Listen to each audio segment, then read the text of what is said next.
Buenas tardes, bienvenidos todos a una nueva edición del Aula Francisco Morán de la Asociación Meteorológica Española. En primer lugar, pido disculpas por un pequeño problema técnico que nos hace empezar unos minutos más tarde.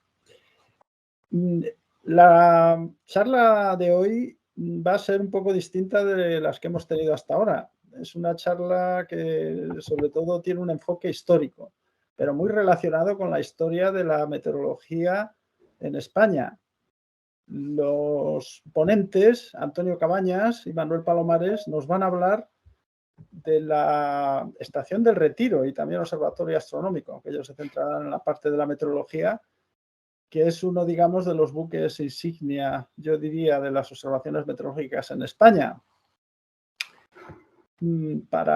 Como climatólogo no puedo evitar decir que la serie del Retiro pues, es una de las importantes de las series largas. Afortunadamente en España tenemos otras cuantas similares, pero esta es desde luego una de las importantes y además, bueno, pues está por estar situada casi en el centro geográfico de España, pues bastante representativa de una zona amplia, al menos en la meseta normalmente, ¿no?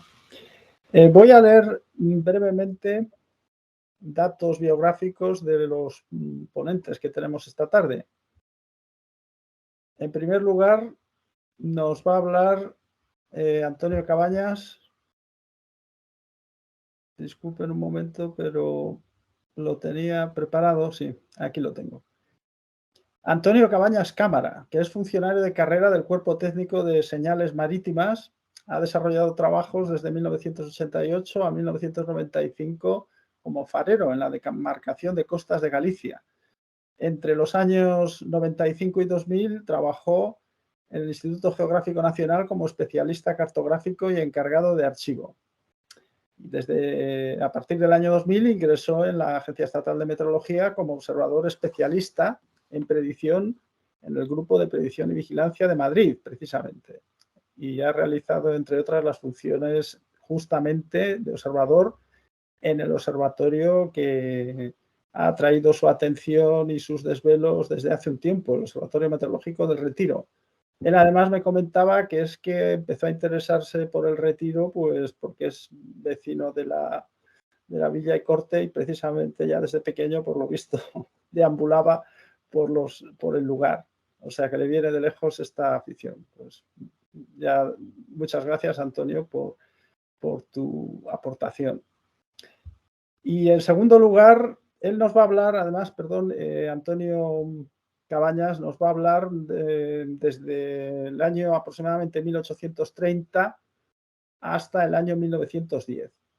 Y luego, la parte que va desde 1910 hasta aproximadamente 1940 la va a tratar Manolo Palomares, que es como lo llamamos todos sus compañeros.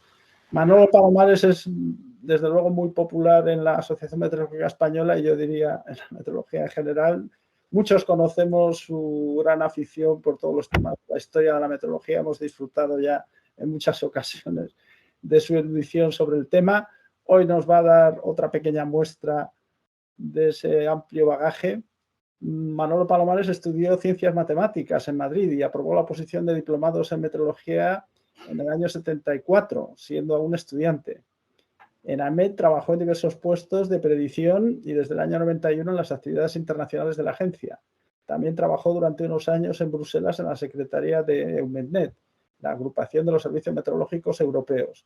Desde el año 2000 y tras volver después de una estancia de 3 años en un puesto de predicción, retornó a la vieja sede del Retiro y desarrolló un interés intenso por la historia de la meteorología, particularmente en España.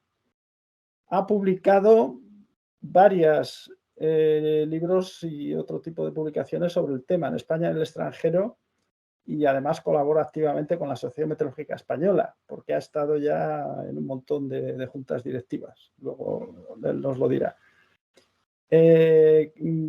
Comenta que su afición a la historia está retrasando su jubilación en AMET para asegurarse, dice, en tono de reto, que es el miembro en activo más antiguo de la casa. Pues nada, todos te deseamos que el mayor de los éxitos en ese empeño y en otros muchos otros.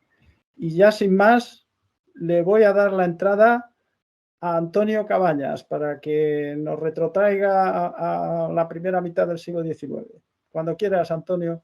Pues muchas gracias, buenas tardes a todos y nada, vamos a ir directamente ya a la conferencia, ¿vale? Voy a compartir con vosotros la conferencia y me dispongo a ello. Compartir.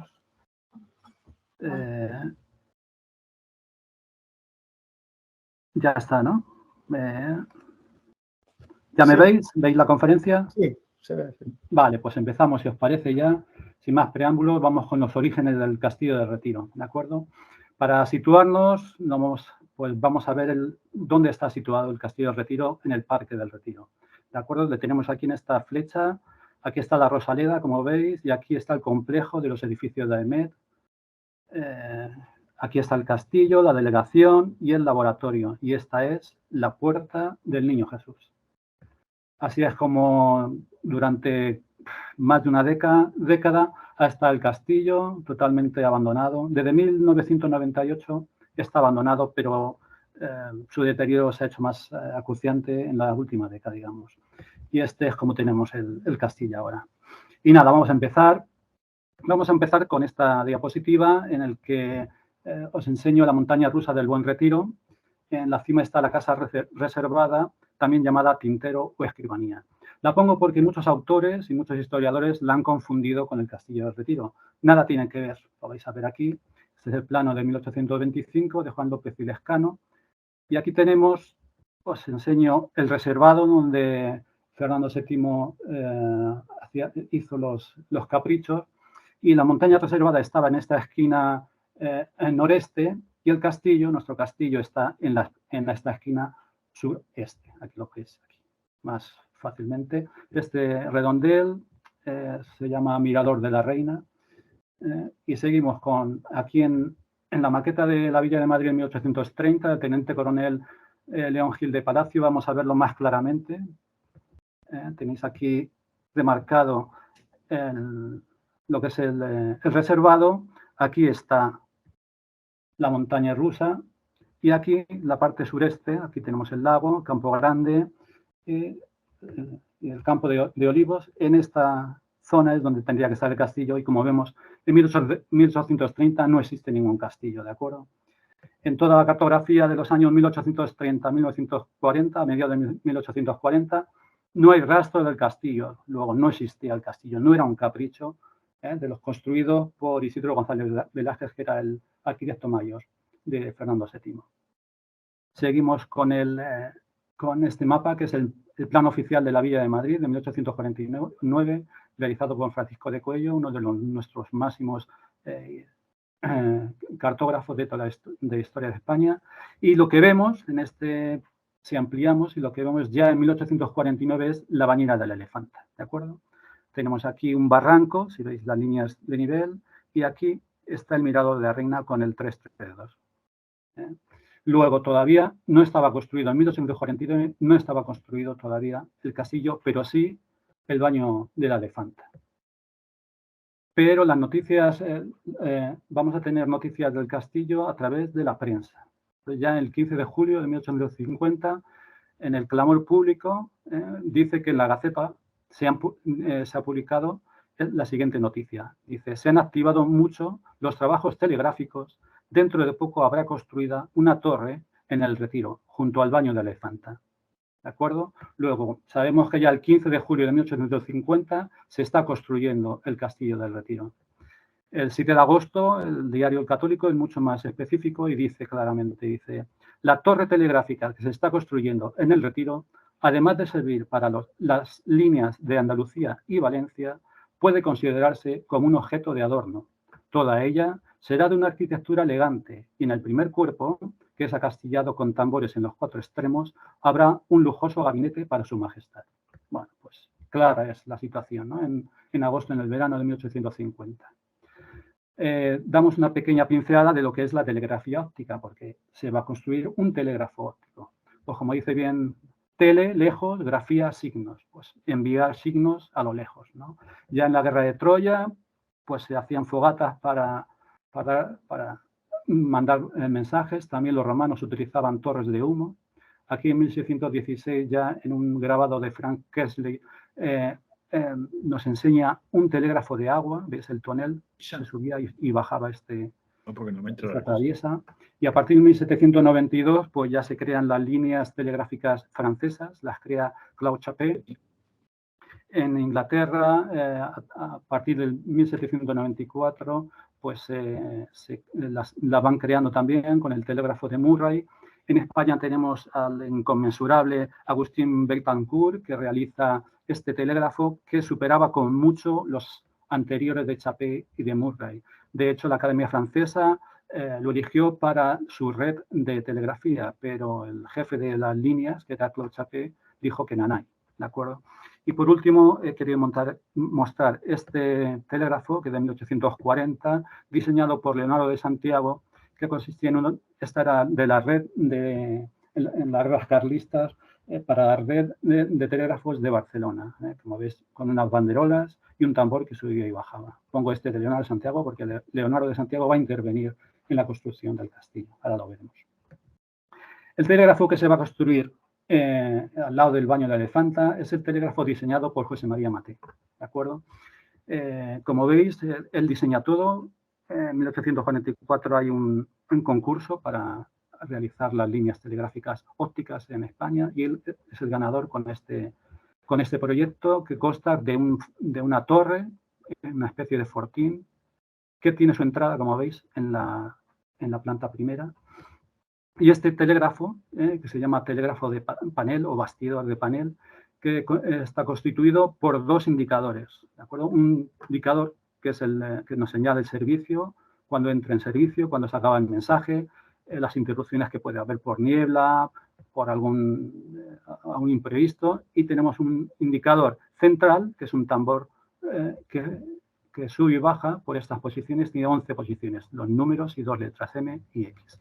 Todo esto gobernado por un volante en la planta primera a través de poleas. Aquí vemos claramente mejor la disposición de la torre telegráfica diseñada por Maté.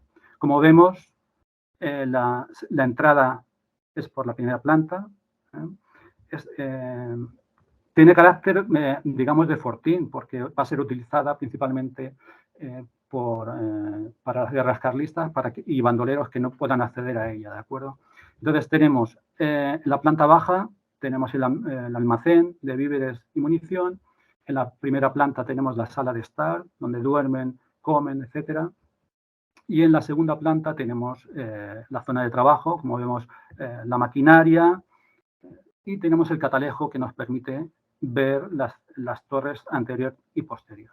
Y en la azotea pues tenemos el bastidor, ¿de acuerdo? Todo esto se sube por una escalera, como vemos, de caracol. Seguimos. Para quien esté más interesado, se ha rehabilitado hace ya tiempo el telégrafo de Arganda, donde hay visitas guiadas y se puede ver todo esto, ¿de acuerdo? Y cómo funciona. Las líneas telegráficas ópticas españolas se van a construir desde 1844 a 1857-58 y van a ser 3 principalmente, ¿de acuerdo?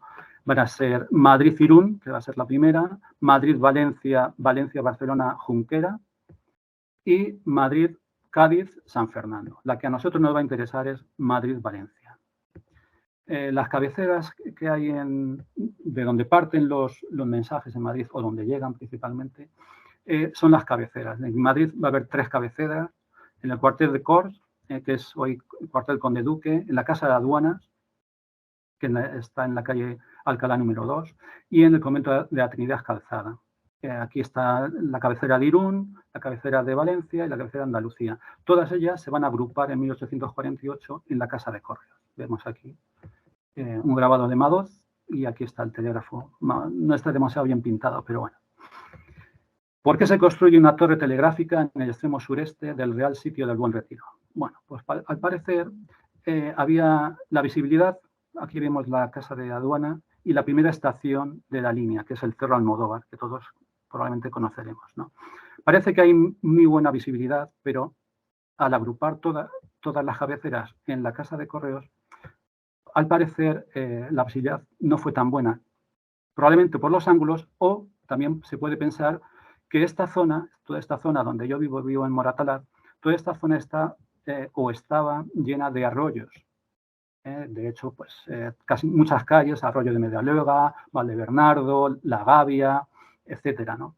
Y puede ser que la humedad que aportaban todos estos riachuelos y arroyos, pues pudiesen incidir en la mala visibilidad. Lo cierto es que se crea, o sea, se va a construir una torre telegráfica en el extremo sureste del Parque del Retiro, ¿de acuerdo? El 19 de enero de 1850, el jefe de las líneas telegráficas nacionales, que es José María Maté, a través del Ministerio de Gobernación, pide a la Casa Real la concesión del permiso para construir en el Retiro una torre telegráfica. Esta es la petición.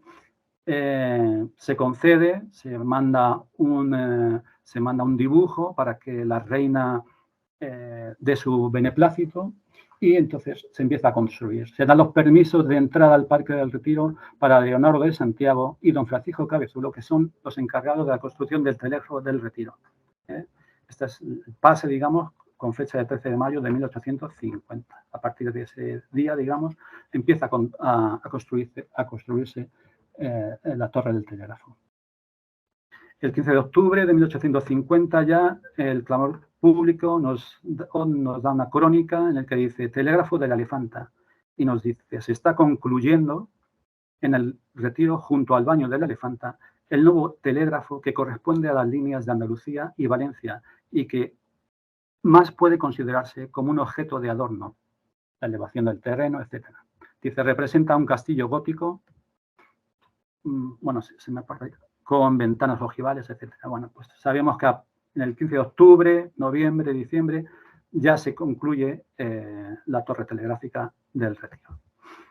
En 1851 nos dan noticia, el periódico de la Ilustración, el 3 de mayo, nos da un reportaje de la telegrafía óptica. En su primera página vemos al brigadier José María Maté, nos da la crónica del listado de las líneas con todas sus estaciones y nos muestra los telégrafos que José María Maté ha diseñado. Tenemos el telégrafo patrón, que antes os he enseñado, que se va a construir en todas las estaciones de las 3 líneas nacionales. Tenemos aquí otros telégrafos que son telégrafos de campaña, utilizados principalmente en las guerras carlistas. Tenemos este. Y este que está con faroles, llamado el telégrafo de día y de noche. Nos enseña también este reportaje la torre que se hizo en la Casa de Correos y el telégrafo que se llamará telégrafo central. Y por último nos enseña un castillo con un telégrafo que vamos a pasar a ver más detenidamente. Es evidente que es el castillo, es nuestro castillo del Retiro, y vamos a verle un poco detenidamente. Si le vemos que sus torres, sus tambores, parecen hechos con piedra de sillería. Tiene un friso también de piedra, ventanas ojivales con sus recercados también de piedra, ojos de buey, ménsulas, las almenas. Tenemos una cornisa con cuadrifolios, un matacán y todo, bueno, pues todo muy bonito. Parece más que una torre funcional, parece un capricho para dar gusto a la reina. Y quiero que os fijéis, si es posible, en cómo está dibujado el telégrafo. Parece que el telégrafo no lleva el estilo del castillo. El castillo parece un castillo romántico, mientras que el telégrafo está hecho en una sola línea prácticamente. Pensamos que fue hecho después del grabado. En cualquier caso, este es el castillo, la primera representación que tenemos del castillo. Os muestro también la torre diseñada por José María Maté de su mismo proyecto, de 1844, con todas sus medidas, y la muestro porque si a esta torre le ponemos unos tambores con almenas, pues evidentemente queda hecho la torre del Retiro, ¿de acuerdo? Muy bien. Para terminar esta primera parte de mi conferencia, quiero concluir con unas cuestiones importantes. Primero, el Castillo del Retiro es construido entre mayo de 1850 y finales de ese mismo año. Segundo, el Castillo del Retiro es construido por iniciativa del jefe de las líneas de telegrafía óptica nacionales, José María Matei Arangúa, para servir como torre de telegrafía de las líneas de Valencia y Cádiz. Podemos afirmar de manera concluyente que el Castillo del Retiro no es un capricho construido a instancia de Fernando VII y que su autor no es ni Isidro González Velázquez ni Nacido Pascual y Colomer, a lo que ya le digo que muchos historiadores, e incluso está escrito en libros, les dan como autor del castillo. Las dos personas que intervienen directamente en la construcción del Castillo del Retiro son Leonardo de Santiago y Francisco Cabezuelo. Este también hizo parte del Teatro Real, además de otras obras. Y después, por el quinto, no podemos asegurar, eso sí, no podemos asegurar quién es el autor del diseño del Castillo del Retiro. Si fue José María Matei, si fue Leonardo de Santiago o Francisco Cabezuelo, o fue digamos, un trabajo conjunto entre los tres, ¿de acuerdo? Y pasamos a la siguiente parte, que es un prematuro declive. Vamos a ver cómo el castillo se va a ir abandonando. En 1837 ya empieza el empuje de la telegrafía eléctrica. Morse ya inventa su telégrafo y lo va imponiendo. El 9 de febrero de 1851 se inaugura la línea de ferrocarril Madrid-Aranjuez. Paralela a esta línea se construye una línea telegráfica que ya el 27 de mayo de 1851 emite un telegrama de la reina desde Madrid a Aranjuez. Luego ya la telegrafía eléctrica se va a ir imponiendo a la telegrafía óptica. Con el Real Decreto de 6 de octubre de 1852, el castillo se convierte en la primera escuela de telegrafía eléctrica. Si veis aquí, podemos leer en su artículo primero, dice el Real Decreto, se establecerá en esta corte una enseñanza teórico-práctica de telegrafía eléctrica que comprenderá todo lo relativo a su teoría científica, al establecimiento de las líneas y al uso y manejo de los aparatos e instrumentos que se emplean para su servicio. Bueno, pues la primera escuela, como digo, está situada en el Castillo del Retiro. El 22 de abril de 1855 se autoriza al gobierno a construir una red de líneas electrotelegráficas que unan las principales ciudades españolas con la capital del reino. José María Matei, en 1852, había ido a Inglaterra y a Francia a ver las líneas telegráficas, hizo un informe y a partir de este informe se crea este Real Decreto. El Real Decreto, en el artículo 7, podemos leer que queda suprimida la escuela que para telegrafistas tenía establecida el gobierno. El castillo deja de ser escuela y, como vamos a ver, queda abandonado. Aquí os he puesto el mapa de España con la red de líneas telegráficas ya en 1858. En 1956, la época nos comenta que ya no hay servicio de telegrafía óptica. El 9 de abril de 1856, en el diario La Época. Como podemos leer, pone, para hacer más rápida y fáciles las comunicaciones entre esta corte y Valencia, el gobierno ha dispuesto valerse del telégrafo eléctrico del ferrocarril hasta Albacete. Decir que, digamos, que el inicio de la telegrafía eléctrica fue a la par que el ferrocarril. Y organizará, bueno, como decía, ha dispuesto valerse de un telégrafo eléctrico hasta Albacete y organizar un servicio de postas entre Albacete y Valencia que supla al telégrafo óptico y como sucede hoy no puede funcionar por el estado de la atmósfera. Bueno, pues ya sabemos que ciertamente a partir de 1856 ya no hay comunicación de telegrafía óptica en la línea de Valencia, Madrid-Valencia. A partir de aquí, las torres de telegrafía se van abandonando. Primero se dan a la Benemérita y después, pues nada, se van a abandonar. ¿Y qué pasa con el Castillo del Retiro? Pues vamos a ver lo que pasa con el Castillo del Retiro después de dejar de ser escuela de telegrafía eléctrica. Tenemos aquí el mapa de 1860 que se llama Plan Castro y, bueno, este ya merecería solamente una conferencia, este plano. Pero bueno, quería enseñaros la primera representación cartográfica del Castillo del Retiro. Tenemos aquí la bañera de Fanta y, bueno, parece un pegote. Creemos que también el primer plano, esta es la tercera edición del mapa del ensanche de Madrid.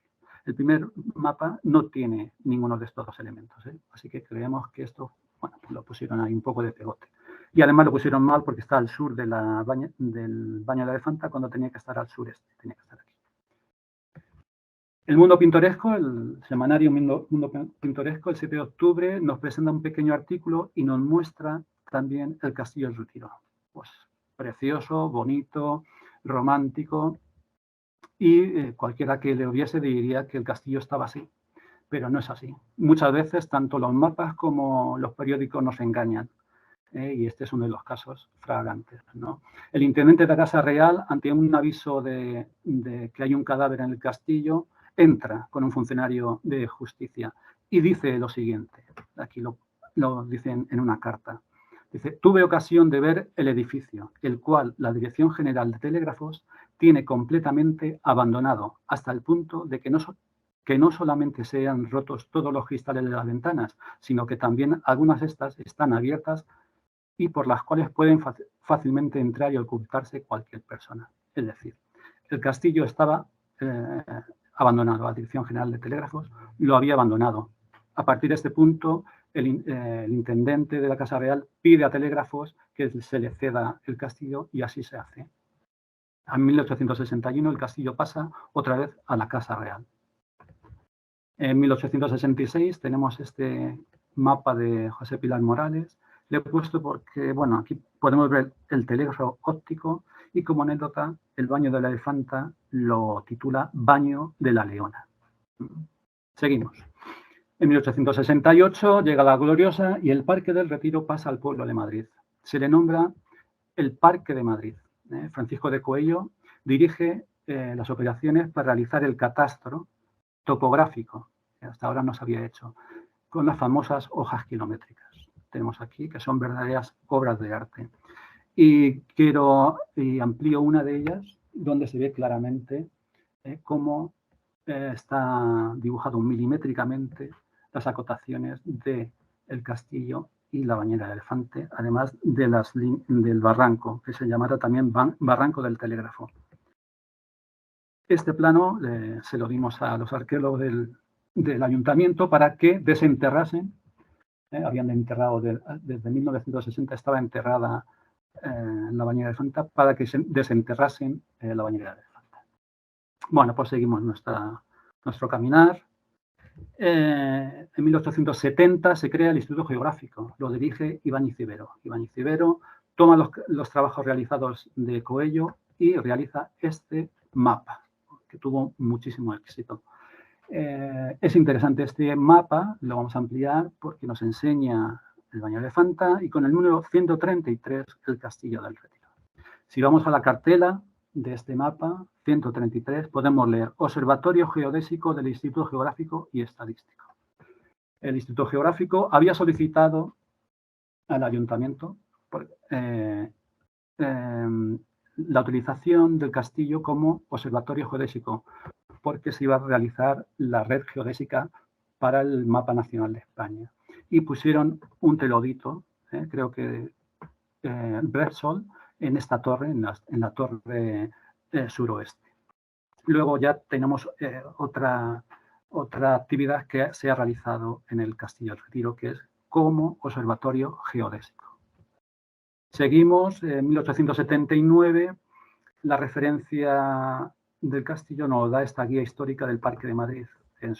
Podemos leer cuando habla del Baño de la Elefanta, dice, hasta hace poco tiempo estuvo destinado a baño de perros. En la actualidad, la casa inmediata son las habitaciones del guarda y los empleados de este parque. La casa inmediata, evidentemente, es el Castillo del Retiro, que ya en 1879, como dice la guía, son las habitaciones del guarda y empleados de este parque. Para esto servía en esta ocasión el Castillo del Retiro. Esa guía tenía un mapa, pero no lo hemos conseguido. Pero sí aparece en la guía de Fernando Fernández de los Ríos de ese mismo año, aparece cómo era el castillo y el Baño de Elefanta y los jardines que le rodeaban. ¿De acuerdo? Y ya por último, la tercera parte, que la titulo Nuevos Aires, en el Castillo del Retiro. Los nuevos aires van a venir por el ciclón de 12 de mayo de 1886. Este ciclón, así le llamaban los periódicos en aquel momento, destroza bastantes partes de Madrid. Aquí vemos el Casón del Buen Retiro. Estas son las fotos de Laurén. Como vemos, los Jerónimos, el hotel inmediato que lo destroza. Y vemos que el día 21 de mayo la revista La Ilustración Española y Americana pues hace un gran reportaje con unos grabados muy bonitos. Hay trabajos, creo que Manolo también tiene un trabajo sobre el ciclón, Jansá tiene otro, me parece, etcétera, etcétera. Bueno, interesante. El ciclón, digamos, mató, dejó tras su rastro de 47 muertos, 400 heridos y damnificados, además de los daños materiales. La reina Victoria visitó a las víctimas y quedó totalmente sumida en la pena. No sabemos cuánto incidió esto en la creación del Instituto Central Meteorológico. ¿De acuerdo? En ese mismo reportaje del 21 de mayo aparecía un artículo de un tal Augusto Tedro Artemis que explicaba que el llamado ciclón no era tal, sino que eran dos tornados. ¿De acuerdo? Artemis en aquel momento era profesor de física y astronomía de la Institución Libre de Enseñanza. Es obligatorio dar una pincelada de la Instrucción Libre de Enseñanza porque va a ser por iniciativa de Ginés de los Ríos que se va a fundar el Instituto Central Meteorológico. Ginés de los Ríos, igual que su maestro, bueno, ahora no me sale el nombre, creía en la regeneración de la sociedad hacia una sociedad del conocimiento. Empujados por la ley de Orobio, fueron expulsados, etcétera, y crearon una escuela laica, libre del poder estatal y de la Iglesia. Y digamos que su imaginario o su finalidad era ir poniendo en las instituciones más representativas de la ciencia y de la cultura a personas afines a ellos. Así, en 1882, lo que se llamó el institucionalismo. Así, en 1882, crea el Museo Pedagógico Nacional y se hace la oposición y la gana Manuel Bartolomé Cosío, un íntimo de Ginés de los Ríos. De igual manera, en 1886 se crea la Estación Biológica de Marina, Estación Biológica Marina en Santander, y se hace la oposición y sale como ganador de la oposición Augusto González Linares. También, en 1882, Ginés de los Ríos induce al ministro de Fomento a crear el Instituto Central Meteorológico, pero en ese momento no tiene suerte. Sí lo logrará en 1888.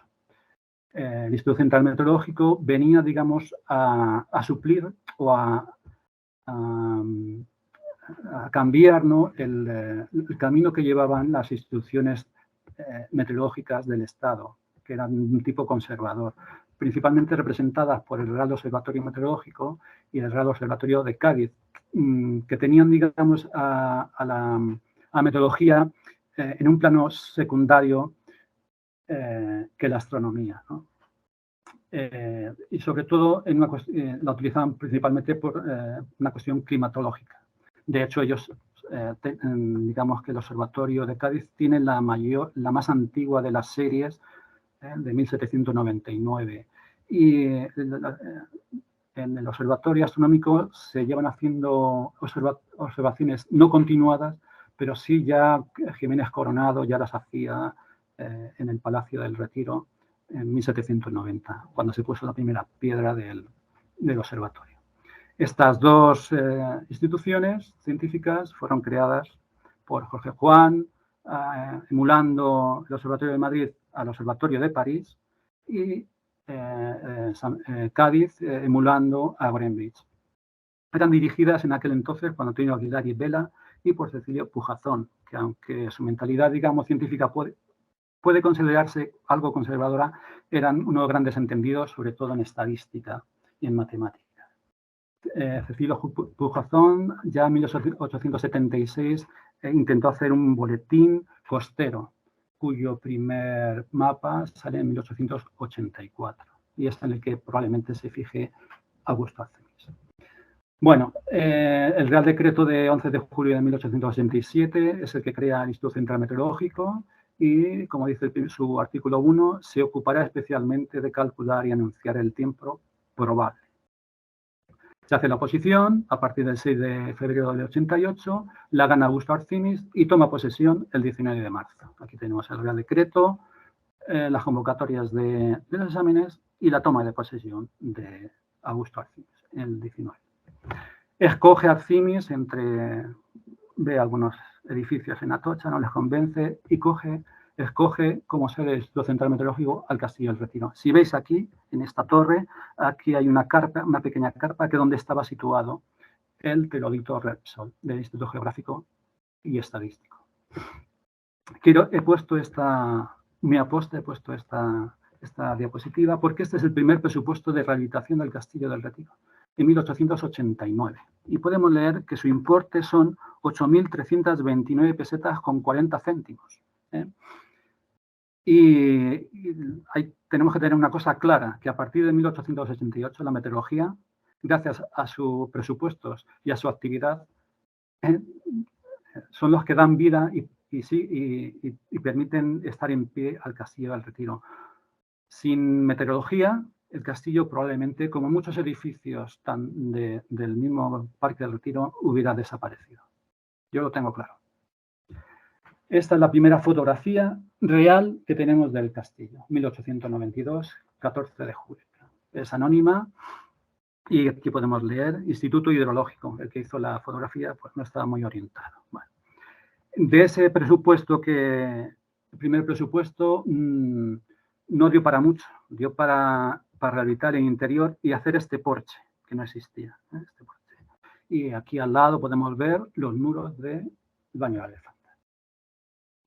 Aquí, el 1 de marzo de 1893, Arcinis ya publica el primer boletín de predicción. Como vemos, tiene un pequeño mapa con isobaras, un estado general del tiempo, una pequeña predicción y los datos meteorológicos que por telégrafo les mandan las diferentes estaciones.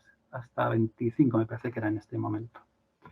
Aquí, a partir también de marzo de 1893, se empiezan a hacer las observaciones en el observatorio, ¿no? De temperatura, humedad, tensión, vapor, etc. Y aquí tenemos los libros que todavía se mantienen, que tenemos. Los libros, este es el de marzo de 1893, el primer libro, las primeras observaciones, y los libros de registro de la instrumentación. Aquí tenemos el viento, precipitación y presión. Y bueno, ya por último voy a terminar con las fotografías estereoscópicas de Augusto Arcinis. Gracias a él vamos a poder ver cómo es el castillo por dentro. Aquí tenemos a Augusto Arcinis con 44 años prácticamente y el castillo, como vemos. Esta es la fachada sur. Vamos a hacer un pequeño recorrido, ya por último, de la mano de Augusto Arcinis del castillo. Tenemos aquí el castillo, la planta, se entraba por este porche en la parte sur, aquí vemos el conserje y la entrada, y por esta escalera de noreste es por donde se subía a todos los pisos. Tenemos la planta baja, la primera planta, segunda planta y azotea. Y vamos a ir viendo, vamos a entrar, digamos, al castillo. En la planta baja tenemos la biblioteca, la sala de experimentos y el puesto telegráfico. Pues como podemos ver, esta foto nos dice 1899. Pues tenemos ya, como veis, muchos libros, la biblioteca. Tenemos experimentos con instrumentación que esta no he logrado todavía descubrir qué es este instrumento. Y tenemos el puesto telegráfico. ¿De acuerdo? Esta es la planta baja. La primera planta es el despacho del director de Arcinis y la sala de experimentos. Como vemos, aquí está Augusto Arcinis. Creemos que es Boeiro. Ahora comentaré alguna cosilla más. Como vemos, las ventanas ojivales, las persianas mallorquinas. Vemos a Arcinis haciendo algún experimento. Creemos que es Sama con un heliógrafo de espejos. ¿De acuerdo? Como decimos, la primera planta.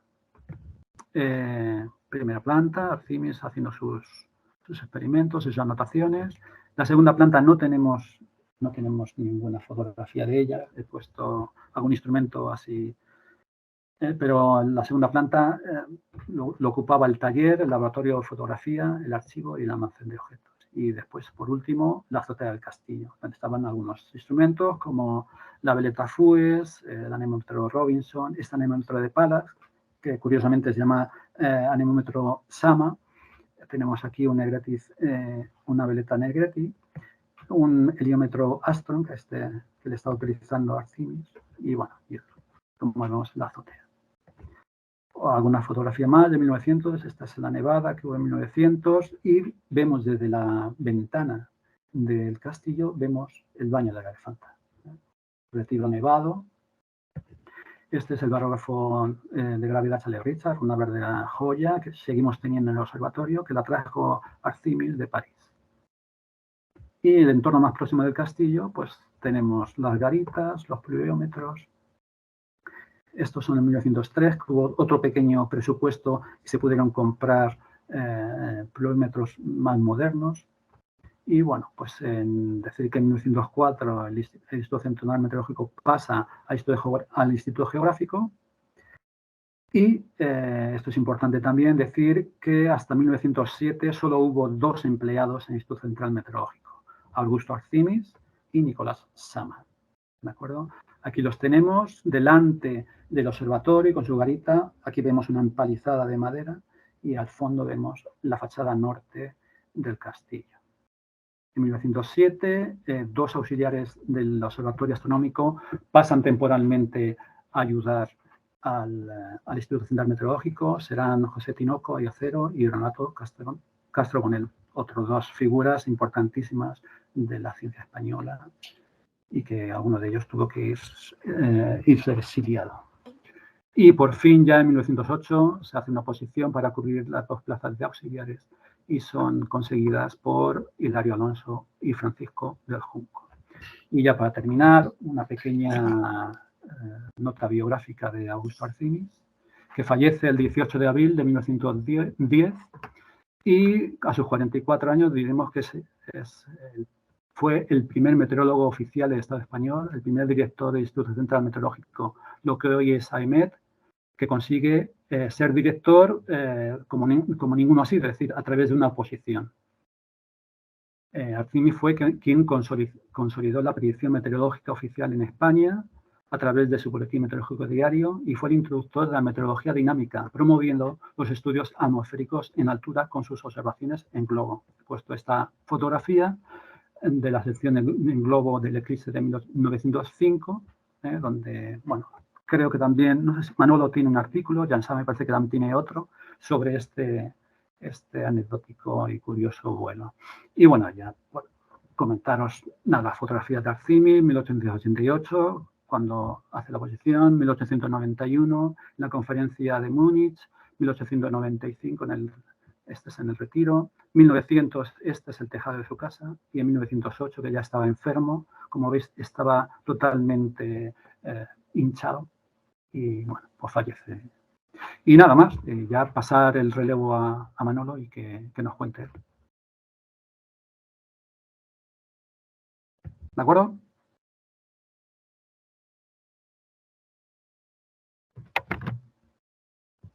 Bueno, Manolo. pues, buenas tardes. Muchas gracias, Antonio, por la interesante conferencia. Tengo que compartir la pantalla yo ahora, o sea que tú tienes que dejar de compartirla. Vale, la dejo de... sí, ya está. Bueno. Ya está. Vale. Bueno, pues buenas tardes a todos. Y muchas gracias por asistir. Ya sabéis que luego se puede seguir asistiendo en diferido, porque la conferencia está siendo grabada. Esta segunda parte mía está más centrada en meteorología, vamos, en el asentamiento, como dice la conferencia del Servicio Meteorológico Español, pero va a salir continuamente el retiro. No es que esté de moda, es que siguió teniendo muchas utilizaciones. El Castillo del Retiro, quiero decir, aquí se está haciendo un sondeo con globo piloto. Podéis, en el tejado se pueden ver las almenas, el castillo y una torre de vientos. La institución ha existido sin interrupción, salvo ligeros periodos como en la guerra, durante 135 años. Entonces, el hecho de cambiar de nombre no son simplemente más que los caprichos típicos de las administraciones españolas, ¿no? Que muchas veces cambian las cosas para que sigan siendo lo mismo, ¿no? Se ha llamado Instituto Central Meteorológico, Observatorio Central Meteorológico desde 1911, Servicio Meteorológico Español desde 1920, Servicio Meteorológico Nacional en 32, Instituto Nacional de Meteorología y Agencia Central de Meteorología. 6 nombres, pero una institución que solamente ha funcionado, funcionado, ha tenido muchas oficinas a lo largo de todo el territorio y las tiene, pero la sede central estuvo en el Castillo del Retiro y el edificio que se construyó vecino a él hasta 1963, y en la ciudad universitaria desde 1963 hasta la actualidad. Por si hubiera alguna duda, yo creo que lo que define una institución es el relevo del personal, ¿no? El personal sigue siendo el mismo hasta que se jubila y se va, o se va antes por cualquier otra causa, pero no se puede negar que este es el caso del Servicio Meteorológico Nacional, la actual AEMET, ¿no? He hecho una sucesión de fotos de 4 personas. Francisco del Junco, ingresado en 1908, conoció a Arcimis perfectamente, que tuvo 2 años para estar trabajando con él. Estuvo en el instituto, voy a decir siempre la EMET para evitar problemas. Estuvo en la EMET hasta 1956, cuando se jubiló, con lo cual le dio muchísimo tiempo para conocer, incluso para ser el jefe de Inocencio Font, que es la segunda persona. Inocencio Font entró en 1935, llegó a ser director, las pocas veces que un meteorólogo ha sido director, en 1976-78, y se jubiló poco después. Pero le dio tiempo a conocer a Carmen Rus, una joven Carmen Rus que luego fue directora o subdirectora del... directoras se llaman ahora los subdirectores, pero bueno, fue una de las funcionarias que alcanzó una categoría más alta en el servicio, no en esta época, que era probablemente una observadora recién ingresada, y se ha jubilado el otoño pasado, lo cual lo que está demostrando que con 4 personas hemos cubierto el periodo entre Augusto Arcimis y la actualidad. Eso solamente pasa cuando es la misma institución. No son cosa que en España no es frecuente, porque hay muchos cambios verdaderos, se cancela una institución para crear otra, que al final hace lo mismo. Pero bueno, esto no es el objeto de esta conferencia, sino ver cómo se desarrolla el Servicio Meteorológico Español en esos primeros años, después de Arcimis. Y hay una figura fundamental, injustamente olvidada, un poco olvidado, el ingeniero geógrafo José Galvis. A la muerte de Arcimis en 1910, como dependía, lo ha dicho Antonio, la agencia de meteorología dependía del Instituto Geográfico, se nombra director a un ingeniero geógrafo. José Galvis es una persona de enorme interés, no solo por la meteorología. Los ingenieros geógrafos eran militares en aquella época, estuvo en la guerra de Cuba y en sus memorias narra algunos acontecimientos muy interesantes. Luego ya pasó al Instituto Geográfico y él mismo escribió tiene muchos escritos, tiene memorias profesionales, sabemos muchas cosas de la meteorología primitiva gracias a él, pero este testimonio es muy curioso. Me ofrecí desde el primer momento para la jefatura del servicio, no impresionándome el menosprecio con que oficial y particularmente se hablaba de la meteorología española, asombrándose todos mis compañeros que nos explicaban que dejara el servicio sismológico considerado como extraordinariamente científico por el incipiente meteorológico, razón por la que nadie intentó disputármelo. Galvis sabía el futuro que tenía la meteorología, si no, no habría tomado esa decisión. Y sus 11 años de dirección fueron enormemente fructíferos. Se ha llegado a decir que fue la década prodigiosa de AEMET, ¿no? Aquí tenemos una foto del nuevo equipo, el personal ya iba creciendo, delante del castillo. Otra y otra vez sale el castillo en esta pequeña charla. Es curioso que los 5 personajes que están arriba serían todos en el futuro directores del del Servicio Meteorológico, directores de AEMET. Marín lo fue durante la guerra, en el bando nacional. Del Junco, durante un pequeño periodo, también después de la guerra. Galvis, de quien estamos hablando, Sama, que fue director durante la República y parte de la guerra en el bando republicano, Hilario Alonso, que fue director en el bando republicano durante la guerra, y otros, Rojas, Oca, Antañón, Espinosa. Esta es otra foto muy curiosa, va a ser 110 años dentro de pocos días. Están otra vez las mismas personas que en aquel momento estaban a la cabeza del pequeño servicio meteorológico, con el profesor Gergesel. El profesor Gergesel era una de las figuras de la meteorología internacional y fue uno de los creadores, si no el organizador, no el creador, por lo menos el organizador de la observación en altura, ¿no? Las primeras observaciones con globos y cometas, y tenían una influencia muy grande en los acuerdos meteorológicos internacionales que ya eran bastante laboriosos. Vino a Madrid porque estaba empeñado, no solo él, sino las autoridades alemanas, en disponer de un observatorio meteorológico en Tenerife. ¿Sí? Y esta visita era para ese asunto. Luego volvió otras veces. Y se creó, costó mucho, pero se creó. Era una cosa un poco extraña que un organismo que solamente tenía un observatorio, una sola dependencia en Madrid, tuviera la segunda a 2.000 kilómetros y a 2.300 metros de altitud. Eso fue bueno para los objetivos que tenía el tener un observatorio en Tenerife y estudiar la meteorología tropical, hacerlo a una altura considerable. Tardó en fundarse, primero hubo un observatorio provisional y luego está el de Izaña, se inauguró en 1916. Esta es una foto de poco después de esa época, pero tuvo también una influencia general. Al empezar a tener dependencias fuera de las modestas instalaciones del Parque de Retiro de Madrid, también se necesitaba personal. ¿Sí? Y entonces, una de las muchas cosas que hace Galvis es crear el cuerpo de meteorólogos y auxiliares de meteorología, de manera que hubiera personal profesional funcionario a cargo de las labores técnicas. Estos son los primeros 3 miembros del cuerpo, ya los hemos visto antes: Hilario Alonso, Nicolás Sama y Francisco del Junco.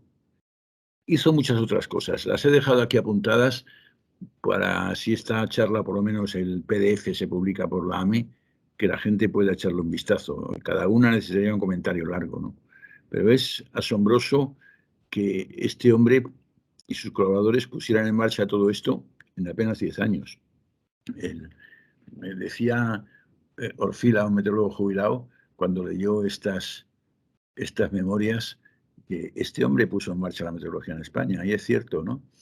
Creó la red de colaboradores, que llegó a tener una implantación muy superior a muchos otros países, ¿no? Con lo cual los datos climatológicos en España son superabundantes. Desarrolló la implantación territorial del servicio. Esto es para mí lo más importante. Galvis comprendió y se dio cuenta, cosa que mucha gente no reconocía.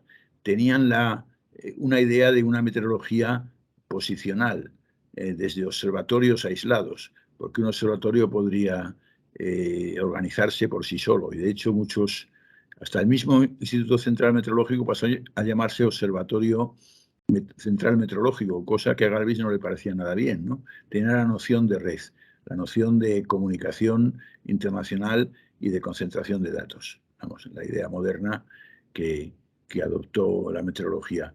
Entendió también que para eso se necesitaba más personal, y lo hizo. Aparte de fundar el Cuerpo de Meteorólogos y Auxiliares de Meteorología, hizo posiciones muy numerosas. Por ejemplo, la famosa de 1921, había 20 miembros del cuerpo y la posición era de otros 20, o sea que se doblaba el personal. Desarrolló la observación en altura con globos piloto, globos sondas y cometas. Y donde no podía hacerlo él, colaboró con otras instituciones, por ejemplo, con la Academia, la Real Academia de Ciencias y Artes de Barcelona, con el Observatorio Incipiente de La Coruña y otras instituciones, para que se empezaran a hacer observaciones en altura en España. Lo menos importante quizás, pero para los amantes del castillo sí lo es, remodeló totalmente el recinto y lo adecentó. Se dio cuenta enseguida que tampoco tenía suficiente espacio para todo el nuevo personal que se añadía, aunque muchos iban ya fuera de Madrid. Empezaron a crearse o bien a heredar el funcionamiento de observatorios que estaban a cargo de las universidades, los institutos de segunda enseñanza o instituciones como órdenes religiosas, y sustituyendo al personal con mucha diplomacia, porque a lo mejor no querían en algunos casos, sobre el personal del cuerpo. Y bueno, vamos a ver 5 minutos o 3 minutos solamente esta bonita fotografía de los primeros sondeos atmosféricos delante del castillo.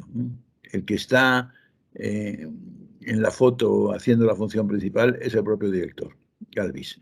Está preparando el meteorógrafo con unas varillas para amortiguar el choque cuando regrese al suelo y una caperuza para protegerle de la radiación. Estas actividades de radiosondeos y observación de la atmósfera superior se recomendaban por los organismos internacionales de meteorología y por otros países hacerlas con cierta continuidad, pero no había, hasta que llegaron los radiosondas, ya en los años 30, la única posibilidad de recuperar las observaciones era encontrar el globo, que llevaba un cartel para el meteorógrafo, quiero decir, con el globo que producía la caída. Uno explotaba primero y el otro tenía la función de regresar al suelo. Pero había días meteorológicos mundiales donde se hacían observaciones conjuntas, pero el esquema de hacerlas de una manera que sirvieran para la predicción no estaba, también por falta de recursos técnicos suficientemente desarrollado, ¿no? Los otros son también personas conocidas de aquella época, y como me estaba adelantando, reconoció que todo eso no se podía hacer en la sede central, solamente en el castillo, y en 1913 se creó el nuevo edificio, que está al norte del castillo, es bastante más grande. Aquí, en los años de la inauguración, hasta poco después tuvo 2 pisos, luego se añadió un tercero. Tenía una enorme torre de vientos en la azotea para lanzar los globos y proporcionó sitio para la creciente nómina de funcionarios. Aquí podemos ver los planos que ha estado presentando Antonio antes, pero en esta época ya de los años entre 1910 y 1920 tenemos al castillo, el inefable Baño de la Elefanta al norte, y la letra B es el nuevo edificio construido en 50 kilómetros al norte. También se pusieron garitas, después se construyó en los años 20 otro nuevo edificio en la zona que estoy señalando con el puntero, más pequeño. Una vista de la azotea desde la azotea del castillo, donde se ve el edificio grande y el recién construido Hospital del Niño Jesús. Una visita de estudiantes de la universidad al edificio grande. Una foto curiosa porque hemos identificado a alguno de ellos. Y la actividad internacional, en la que Galvis también participó con total convencimiento de que era necesario fortalecer las relaciones, el intercambio de datos, el intercambio científico. Es la primera reunión de la Organización Meteorológica Internacional, antecesora de la actual OMM, en junio de 1919. Galvis es el tercero en la segunda fila y está rodeado a la izquierda en la foto, o sea, a su derecha, por Wilhelm Wiernes, uno de los meteorólogos más famosos del siglo XX y el iniciador de muchos desarrollos, tanto científicos como técnicos, ¿no? Pero, aunque nunca pertenecía a un servicio meteorológico, pero le llamaban a las reuniones de directores.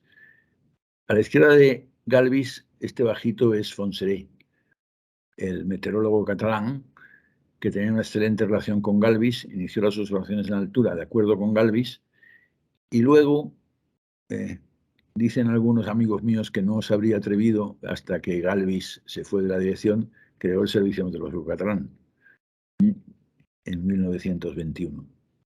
hay otros meteorólogos famosos. Solamente como anécdota, en aquella época Viernes estaba luchando por una racionalización de la meteorología de acuerdo a los esquemas científicos, ¿no? A la física del aire, en una palabra. Y una de las cosas que propugnaba era la introducción del milibar como medida objetiva en lugar de las arbitrarias del centímetro o milímetro de mercurio, pulgada de mercurio. También estaba haciendo campaña por la observación en altura. Bueno, Galvis le hizo caso, no sé si estarían hablándolo aquí, pero en España fue uno de los primeros servicios meteorológicos, el español, que adoptó el milibar. Bueno, esta conferencia no es muy profunda, son solamente unos rasgos de cómo se avanzaba en aquella época. Aquí tenemos a 4 de las primeras observadoras. Galvis, para reforzar el personal, también obtuvo de su superior, otra persona muy competente, don José Lola, que era el director del Instituto Geográfico, la creación de un cuerpo de observadores de meteorología que dependía del Instituto Geográfico, pero trabajaban en el Servicio Meteorológico Nacional. Aquí las tenemos, a estas pioneras, con las vestimentas de los años 20. Y esta es una foto de grupo, en 1925 aproximadamente, delante del castillo, como siempre, y de la garita, que sigue estando en el mismo lugar. El director Enrique Meseguer, entre 1925 y 1932. Y vamos a hablar de algo de la ciencia, ¿no? En el servicio meteorológico ha ingresado gente muy valiosa desde el punto de vista científico. Sin duda, el más importante es probablemente Arturo Duperier, que es uno de los pocos españoles que, mientras estaba en Inglaterra exiliado, estuvo nominado para el Premio Nobel por sus estudios de radiación cósmica. En esta foto aparece la garita grande. Esta vez el edificio que era el fondo no es el castillo, sino que es el edificio grande del Retiro. Arturo Duperier a la derecha y Nicolás Sama, que era director en aquella época. Esta es una foto de 1933, a la izquierda. Y ya que estamos, bueno, antes de lo que iba a decir, este pedestal es el que ha tenido esta famosa historia que ha llegado a los periódicos de que accidentalmente fue destruido por las excavadoras mientras estaban intentando arreglar el parque. El pedestal es donde Arturo Duperier instaló las cámaras de ionización, porque él mismo lo cuenta en sus memorias, en sus publicaciones científicas, para medir la radiación cósmica por primera vez en España. El pedestal se ha reconstruido en el mismo sitio, perdón, aquí, pero en fin, es una pena que se perdiera el auténtico. Y luego, ya que estamos en las conferencias del Aula Morán, he incluido esta otra foto de grupo, aproximadamente en 1928, donde se ve a un joven Francisco Morán que acababa de regresar de su primer año de estudios en Alemania, que se financió él mismo. Luego estuvo más tiempo en Alemania posteriormente. Un servicio meteorológico ya bastante numeroso en su sede central, que no incluía ya más que un porcentaje del personal, ya que muchos estaban en los nuevos observatorios de provincias o en los primeros centros meteorológicos. El primero de ellos fue el que se fundó en Zaragoza en 1926. Esta es otra reunión, en este caso internacional, era la Comisión de la Atmósfera Superior de la OMI, la antecesora de la OMM, y tiene la curiosidad de que junto al director Meseguer, a su derecha está de nuevo Hergesel, el que había salido en la foto de 1912, ya con mucha más edad y a punto de retirarse. Durante la Guerra Civil, un resumen muy corto, junto con esta bonita fotografía que evoca la meteorología solamente por la nieve, ¿no? Esto es el batallón británico de la 15 Brigada Internacional en el frente de Teruel. Las temperaturas en los últimos días de 1937 o 1938 alcanzaron mínimos, los que suele haber en Teruel. El servicio meteorológico quedó extendido en 2 bandos, como muchas otras instituciones, y cada uno, o la mayoría de la gente, se quedaban donde les tocó, ¿no? La zona republicana hubo que abandonarlo porque se instaló una batería para la defensa de Madrid y la sede central se trasladó a Valencia en 1966 y a Barcelona en 1967. Estuvo en ambos sitios. La zona rebelde se reorganizó el servicio, quienes habían quedado en ese bando y con nuevos profesionales ingresados a toda prisa. El servicio se militarizó, pero mantuvo como director a un meteorólogo. La sede central se estableció en Salamanca en 1967 y en Zaragoza en 1968. Terminada la guerra, se reunificó de nuevo y hubo que rehabilitar el Retiro, porque el interior de los dos edificios principales, bueno, de los tres edificios, en Castillo incluido, había quedado destrozado. Ya una vez iniciada la posguerra, el nuevo director es militar, después de Junco y de Marín, que falleció en accidente, y esta curiosa fotografía, y muy pocas de esa época, podemos ver a la promoción del curso de meteorólogos de 1943, muchos de ellos de uniforme, con una sola persona, con una sola mujer, Felisa Martín Bravo, la primera doctora en físicas en España. Se respetó, por supuesto, su condición de funcionaria del cuerpo de meteorólogos, pero sin graduación, claro. Otros personajes son bastante conocidos. Este que está aquí, con esta cara que ha salido en la foto, que la foto es muy mala, un poco afilada, es Francisco Morán. A la derecha del todo está Miguel Ballester y Lorente, bueno, y algunos otros. Y prácticamente está muy a grandes rasgos la forma en que se fue estableciendo y fortaleciendo el servicio meteorológico, la actual AEMET. Y las otras diapositivas que tengo son simplemente una reforma del edificio norte en 1964 y su estado actual, totalmente rehabilitado, pero sigue sin poder ocuparse por algunos detalles faltantes. Las otras puedo prescindirlas porque son las que ha estado sacando Antonio. Yo no lo sabía del estado actual del castillo, cuando tenía unos carteles hace 5 años sobre su rehabilitación, que todavía no se ha completado, mejor dicho, no se ha iniciado, aunque va a iniciarse. Y la bañera de Elefanta, cuando, igual que en el siglo XIX, se excavó para verla, estuvo un año excavada con todas estas vallas y protecciones, y otra vez ha sido tapada. En fin, no sabemos con qué intención. Y muchas gracias por su atención. No he podido ser más abundante, pero en fin, yo creo que unos pequeños rasgos de cómo empezó el servicio meteorológico han salido en la charla. Y ahora no sé lo que tenemos que hacer, abrir el turno de preguntas, ¿no? Sí, muchas gracias, Manolo, y Antonio, que habéis hecho. Realmente nos habéis dado un buen baño, ya que estás hablando del baño de la elefanta, que ha aparecido muchísimo. Y eso del baño de la elefanta, que el nombre, el baño de la elefanta, ya por curiosidad, antes de que aparezcan preguntas, perdón, antes quiero recordar, porque no lo hice antes, que pueden hacer preguntas los que lo deseen elevando el símbolo de la mano y pueden decidir o aparecer con la imagen o no. Lo decimos siempre por el tema de protección de datos. También se pueden hacer preguntas a través del chat de la reunión que está abierto. Yo las que aparezcan en el chat intentaré darles paso a medida que aparezcan. Pero insisto que si se quiere intervenir con la voz o voz e imagen, pues se utiliza el símbolo de la mano, de levantar la mano.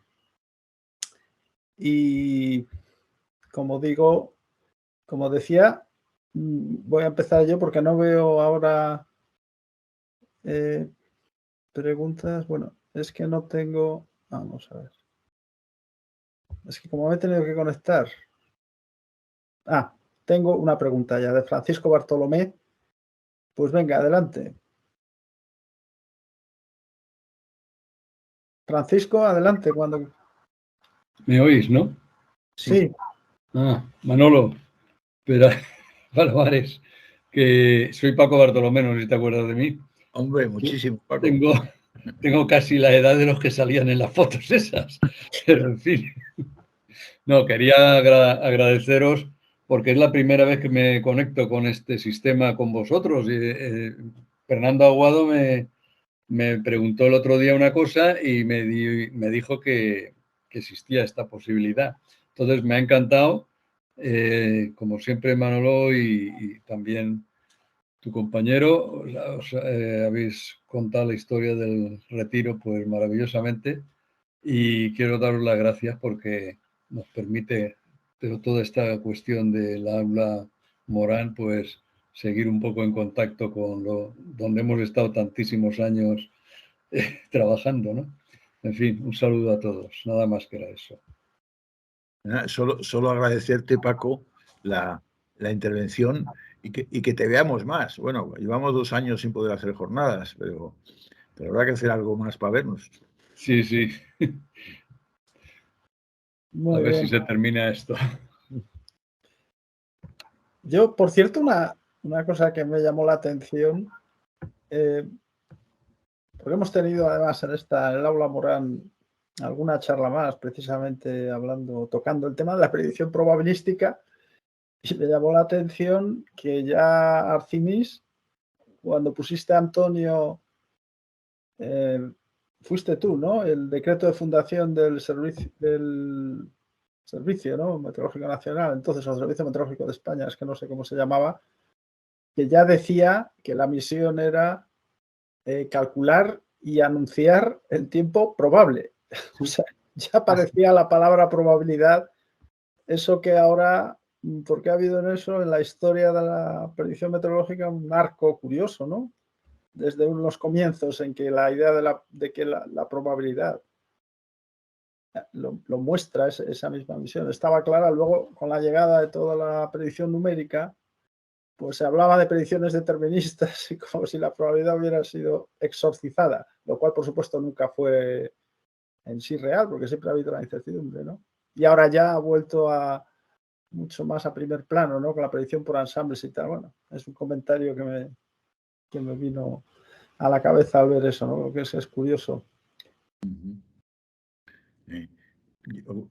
Hay un libro o un artículo de Felix Exner en 1915 sobre la aproximación probabilística de la predicción meteorológica. O sea, hace más de 100 años. De 1915, padre. O por esa época, es cuando Felix Exner escribió sí, sobre sus tratados. Sí. Bueno, animamos a ver si... me parece que hay una mano levantada, veo aquí, Eva Oriol.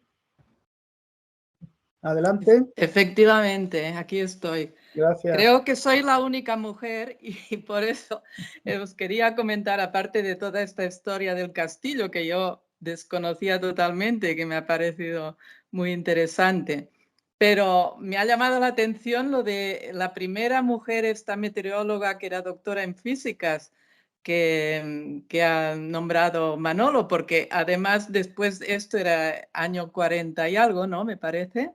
Sí. Y después hubo una época terrible en la que las mujeres no podíamos acceder a las oposiciones, precisamente porque lo de los grados militares, etcétera, etcétera.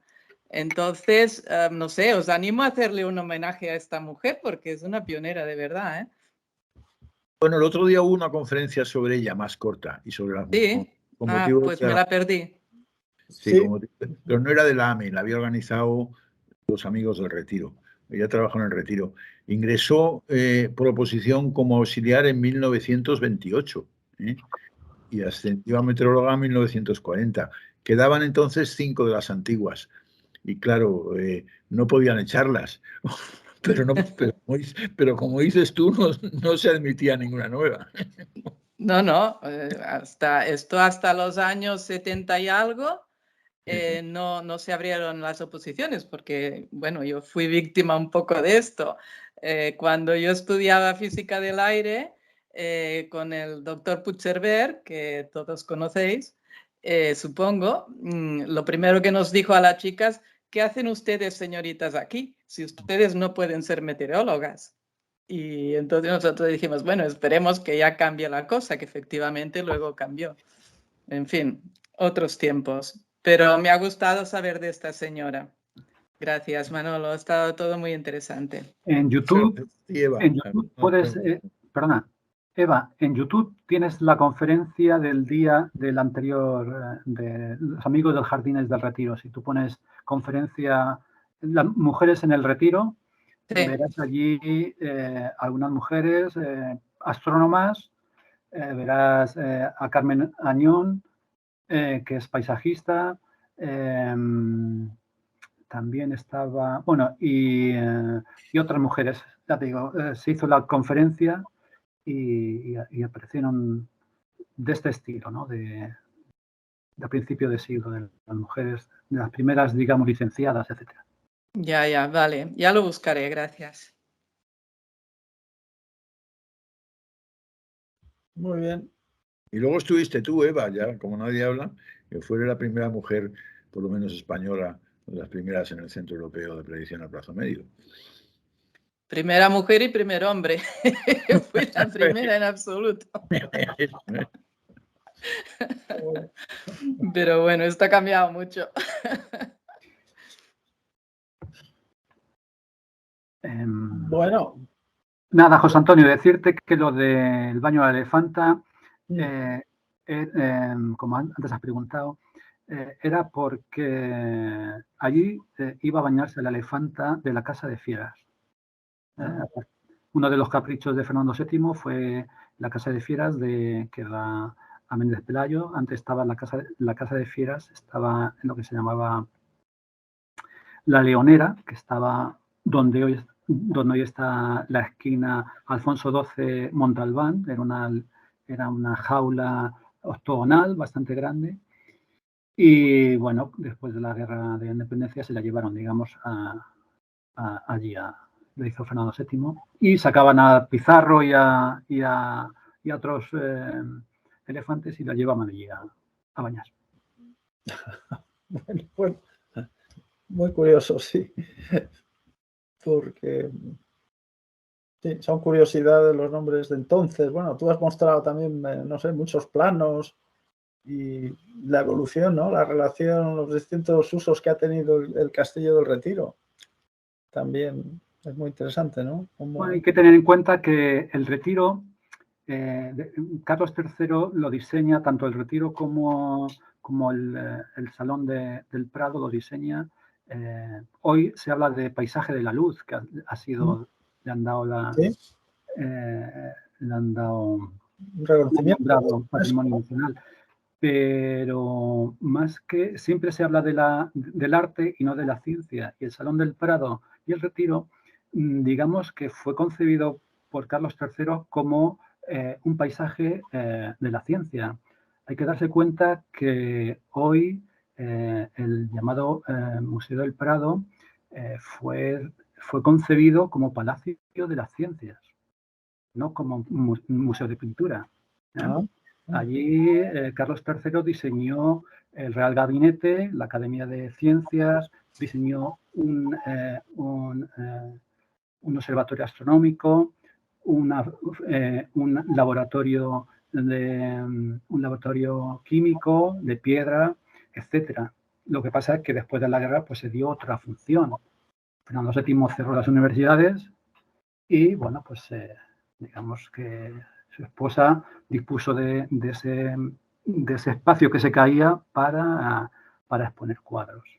Pero el Salón del Prado tenía, digamos, en la Plaza de Cibeles tenía la Academia de Veterinaria, en Atocha tenía el Hospital de San Carlos con el Colegio de Cirugía, enfrente del Prado tenía la fábrica real de plata de Martínez, el Jardín Botánico, que se le habían traído del Soto de Migas Calientes, de Manzanares se le trajo aquí, y hizo el observatorio para, como se describía entonces, la colina de las ciencias. Y eso también es un poco ignorado, ¿no? Que la ciencia, digamos, ha sido igual que en el Palacio en el Palacio del Retiro, cuando los reyes dejan de ir, son, digamos, los que lo habitan son científicos.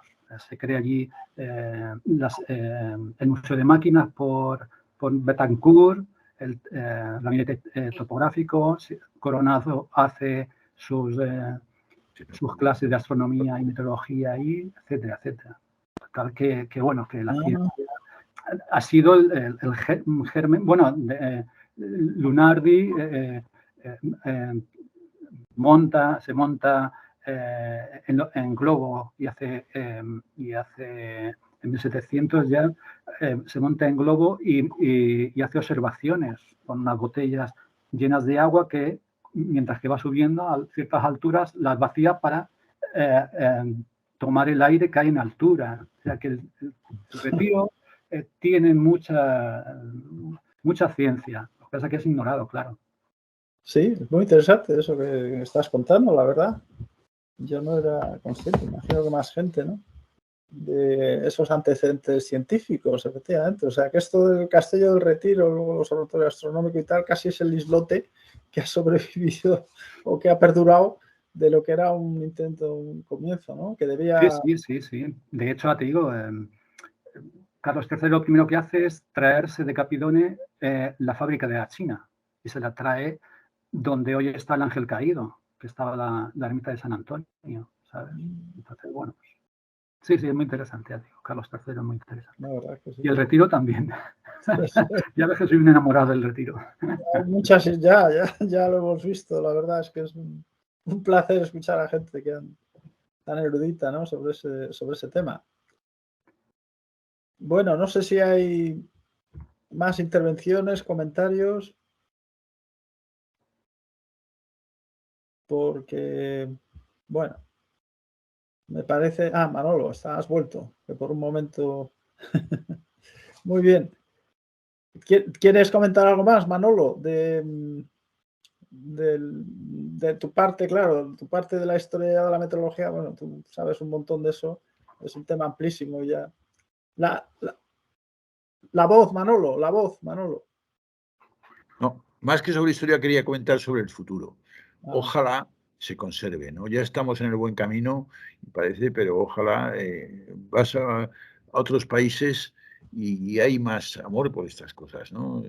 Yo creo que es una cosa que no es solo para los madrileños, es para los visitantes, para los amantes de la historia de la ciencia, ¿no? Son cosas que el Servicio Meteorológico, la sede central del Servicio Meteorológico croata, estaba también en un lugar privilegiado de la ciudad vieja, ¿no? En Zagreb, en la parte de la colina alta. Y hubo un terremoto que lo destrozó hace 5 o 6 años. Inmediatamente se pidió ayuda a los demás servicios meteorológicos, que ellos no tenían dinero para hacer donaciones, instrumentos y tal, con tal de seguir allí. Nosotros no hemos sufrido desgracias más que la pereza y la desidia. Y ya son bastante desgracias. Que no son poca desgracia. Y en cierta manera también la incultura. Y voy a ser un poco radical en este asunto. Es decir, el Castillo del Retiro y el Servicio Meteorológico es en el Retiro la institución patrimonial que más vida, que más patrimonio inmaterial y material tiene. No hay en el Retiro ninguna institución con ese bagaje. No lo hay. Y menos científico. El observatorio astronómico no está dentro del Retiro. Y eso es lo que le decía a los concejales y a la gente del ayuntamiento. Es decir, no entiendo cómo ustedes no asumen esto como suyo, como patrimonio suyo, ya que hablan de tanto del patrimonio mundial. O sea, el castillo aúna patrimonio arquitectónico, cultural, científico, histórico, y eso no lo tiene ningún edificio, ninguno del Retiro. Aisladamente está el lago Ochavado, que es de 1630, pero es un lago nada más arquitectónico, que podríamos hablar de él, que lo tienen fulminado. La casita del pescador, otro capricho, pero es un capricho que no tiene patrimonio científico, ¿sabes? Entonces, la ignorancia de nuestros dirigentes es sublime. ¿Sabes qué? Entonces, claro, vuelvo a decir, ¿no? y a exponer, es decir, el Museo del Prado, digamos, lo acapara todo en el paisaje de la luz, cuando realmente, o sea, la ciencia no tiene, la ciencia, como he dicho, que es la precursora de todo el Salón del Prado y gran parte del Retiro, no tiene, no se le da tanta importancia. O sea, se habla de generación de plata literaria, y encantado que sea así, pero no se habla de generación de plata científica, de que Manuel sabe bastante más que yo. Sí. Es decir, Blas Carrera, los profesores de Duperier y de Felisa y tantos otros, no se le da la importancia que se le da a García Lorca, etcétera, etcétera. Cuando son, vamos, en su faceta son tan importantes. Bueno, Pues, vaya. queda dicho, muy bien dicho. Yo creo que... Bueno, yo soy un amante de la poesía y de la literatura. Bueno, pero una cosa no quita la otra. Una cosa no quita la otra. Es decir, efectivamente, se tienen que ver que se tiene que reivindicar la ciencia, porque no es así. No, parece que ese castillo que está ahí no significa nada. Que esa gente que está ahí no significa, todo lo contrario. O sea, sin meteorología y sin telecomunicaciones, el mundo no sería como lo conocemos. No, es así. Y de hecho la meteorología ya en sus orígenes estuvo muy unida. Tú también lo has comentado, Manolo, en